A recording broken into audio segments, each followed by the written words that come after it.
Good afternoon again.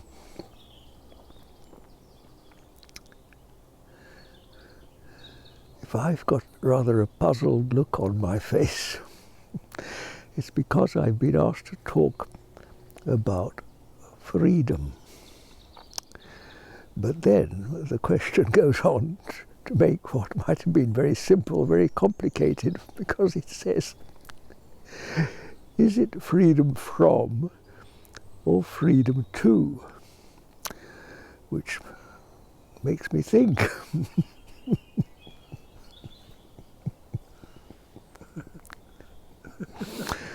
Now then, how am I going to answer this one?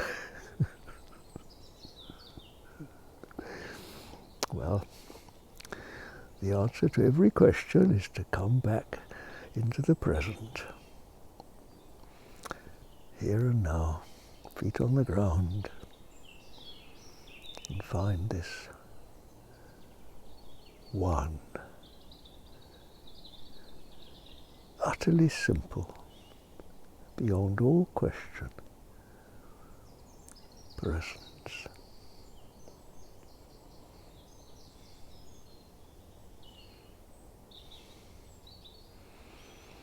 So if I don't try to answer it, which would be a silly thing to do, because I don't know, if I ask the presence, is it freedom from? I can feel it winking at me. Ask a silly question.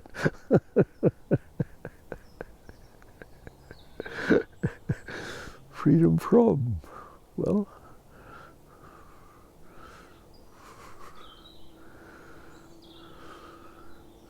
I suppose I quite could say it's freedom from complications, isn't it? Freedom from questions.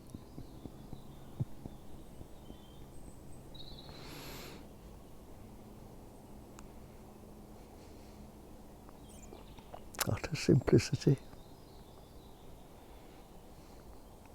It's rather like light, isn't it?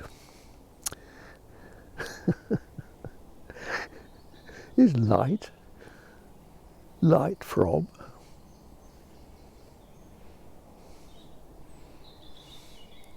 Light from what?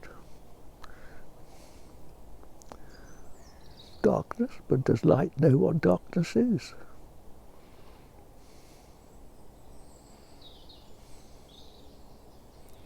You see, really, in oneness, there's no from and no to, is there?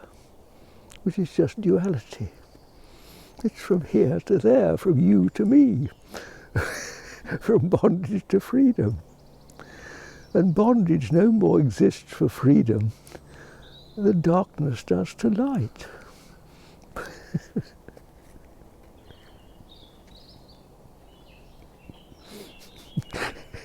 Do you know, I get no end of questions saying, what about evil? You know, how can you possibly stand there and say, you know, be dismissive of evil, this terrible coronavirus thing, which of course is man that labels it as terrible. In freedom, all these questions of here and there, this or that, from or to, just melt away, because you see, freedom is, look, just look at me standing here, and if you can, just go beyond my words and, you know, the look of me, and just sense the stillness, the presence. Now, far down in the valley, I can hear some distant cars on the main road, and just somewhere overhead, there's a bird twittering. Well, these things don't intrude on the stillness, because the stillness contains them all. The stillness contains everything. Even all the bombs in the world can go off, and it doesn't shake the stillness a bit. The peace is utterly undisturbed.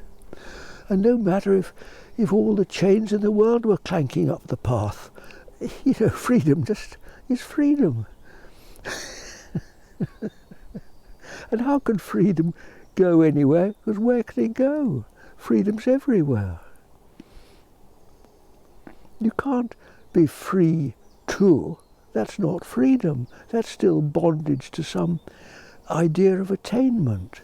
Real freedom is sufficient unto itself. It just is freedom.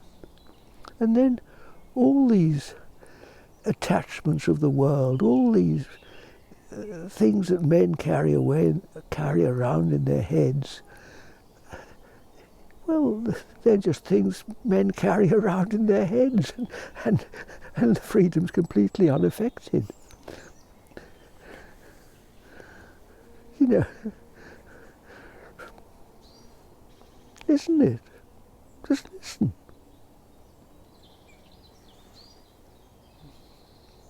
You know, the real teacher is not me or any other, you know, the, you know, all the contemporary people that are putting out videos and things. The real teacher is this. It's this presence, the Spirit.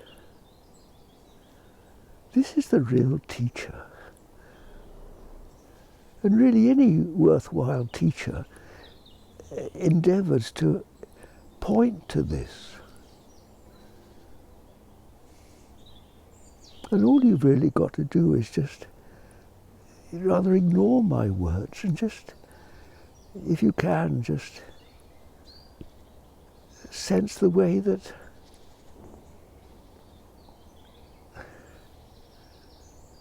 I, standing here, am in presence.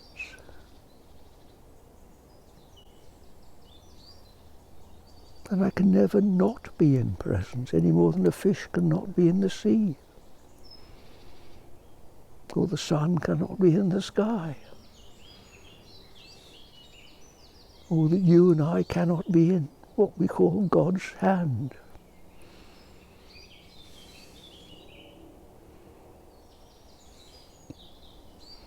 So, question answered, is it? Oh, let me come back to that point about evil, you see, which many people, you know, ask really terribly serious questions about, well, what about all these things that go on in the world, you know, depending on their social, political attitude, you know, they often pick out, you know, different things. Well,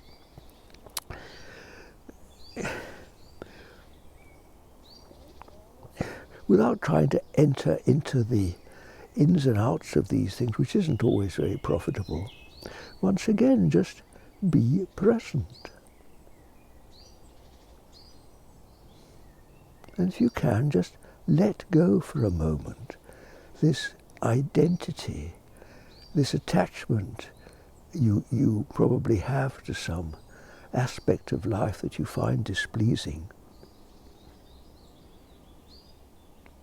And just sense that in presence, there's no criticism of it, no judgment of it, no dismissing of it. It's perfectly valid, it's perfectly okay for you to have these ideas, but presence itself is completely unaffected.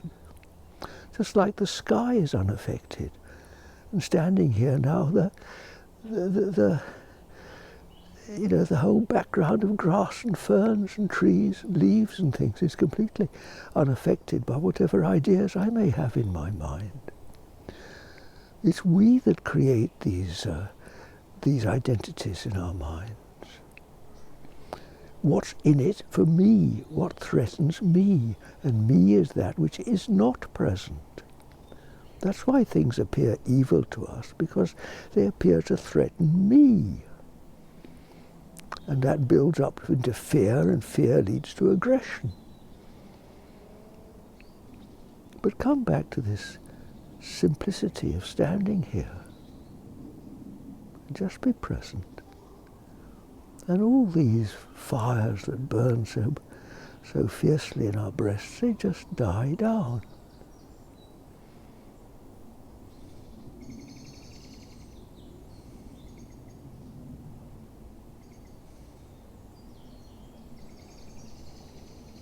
It's just the play of the mind. the comic tragedy, drama of the mind. And when we wake up, in other words, come into the present, it just dies down like the flames of a fire.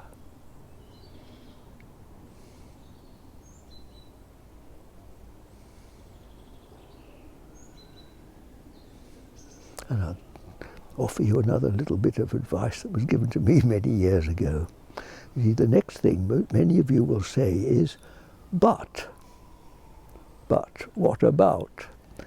And the wise man that told me said, beware of the word but. But is the devil. So my friends, when you hear yourself saying but, beware. I, me, mine, and but. 4 words which you'll do well to be wary of. There are a few more jewels where that came from. Yes, but the mother of argument, isn't it? And hence duality. And the slippery slope into outer darkness, and ever more confusion. More and more of less and less.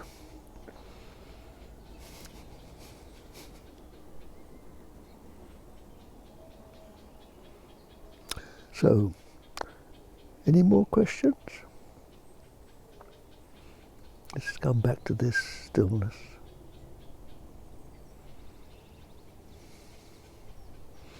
No wonder they suggest that we rest in stillness. And Jesus says, come unto me, all ye who are heavy laden, and I will give you rest. Rest from all these burdens that we carry around with us, all these questions. What if, but. Rest, my dears.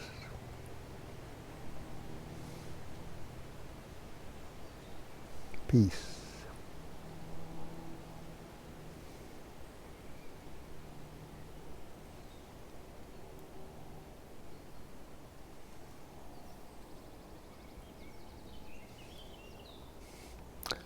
Unchanging peace be with you, now and forevermore. Amen. God bless you, dears. Bye-bye. Until tomorrow.